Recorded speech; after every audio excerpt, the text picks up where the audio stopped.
L'harmonie entre l'humanité et la nature. Le livre blanc indique que la Chine s'est attaquée à la perte de biodiversité et à la dégradation des écosystèmes dans le cadre de cette philosophie. Des mesures efficaces ont été prises ces dernières années et l'une d'entre elles consiste en la construction d'un système de parcs nationaux. Ce système a été mis en œuvre pour la première fois en 2015 et depuis lors, la Chine a créé 10 parcs nationaux à travers le pays, dont un à Zhanjiangyuan, le berceau des fleuves Yangtze, Jaune et Lansang-Mékong. Ces parcs font l'objet d'une gestion unifiée, d'une protection globale et d'une restauration systématique. 90% des écosystèmes terrestres du pays et 71% des espèces de la faune et de la flore classées par l'État font à présent l'objet d'une protection efficace.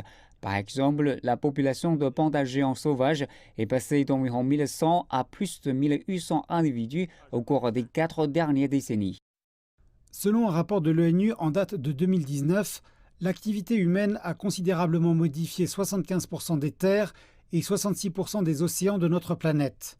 Le taux alarmant de perte de biodiversité a incité la Chine à être l'un des premiers pays à signer et à entériner la Convention internationale sur la biodiversité.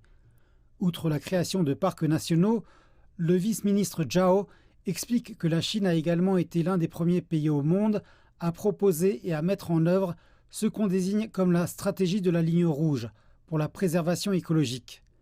Cela signifie essentiellement une planification stricte de l'utilisation des terres. Des zones telles que le plateau Tsinghai-Tibet et les monts Tian Shan font l'objet d'une protection rigoureuse, ce qui permet de protéger les espèces les plus menacées et leurs habitats. Et la Chine ne se focalise pas uniquement sur elle-même. La Chine approfondit sa coopération avec d'autres pays. Non seulement la Chine met en œuvre les conventions internationales, mais elle pratique également le multilatéralisme en menant une coopération par le biais de mécanismes tels que l'initiative Silk Route et la coopération Sud-Sud. Nous apportons notre soutien aux pays en développement et nous nous efforçons de construire une communauté de vie sur la Terre. La Chine est considérée comme l'un des pays du monde les plus riches biologiquement.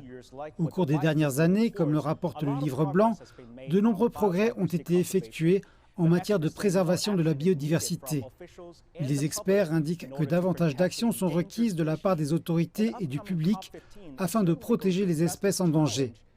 Et la prochaine COP15 va certainement répondre à ce défi auquel tout le monde sur la Terre est confronté.